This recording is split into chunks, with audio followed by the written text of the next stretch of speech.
Vive la liberté. Chronique de l'association pour une constituante, www.pouruneconstituante.fr. Le 18 juin, jour où j'enregistre cette chronique, est un jour dangereux pour moi qui suis gaulliste. Il fait éclater le ridicule de ceux qui se prennent aujourd'hui pour De Gaulle. Il montre à quel point ces gens-là, même et surtout s'ils se disent gaullistes, sont minuscules quand on relit l'appel. Et pourtant, l'appel du 18 juin contient des leçons qu'il serait utile de réviser aujourd'hui, tant elles sont oubliées. L'appel du 18 juin est un démenti solennel à tous ceux qui soutiennent aujourd'hui comme hier qu'il n'y a rien à faire.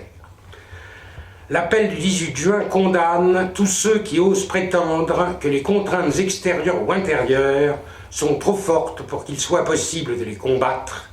Je ne peux que sourire en pensant à ce candidat qui proclamait naguère qu'ensemble tout est possible et qui 5 ans après cherchait dans des contraintes présentées comme insurmontables l'argument d'une défense désespérée.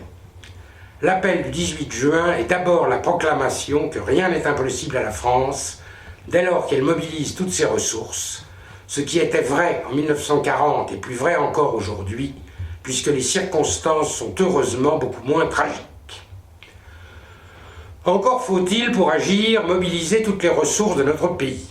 Une deuxième leçon de l'appel du 18 juin est qu'il s'adresse au peuple français et non à de prétendues élites. C'est un combat épouvantable, un combat mortel pour nombre de gens auxquels le peuple est appelé ce jour-là.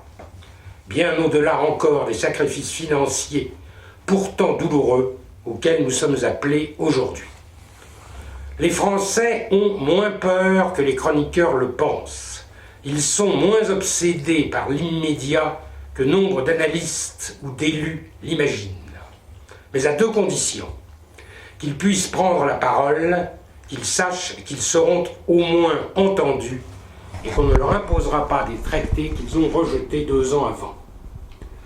Donner la parole au peuple, lui donner la parole et la respecter scrupuleusement quand il s'est prononcé. Telle est la voie.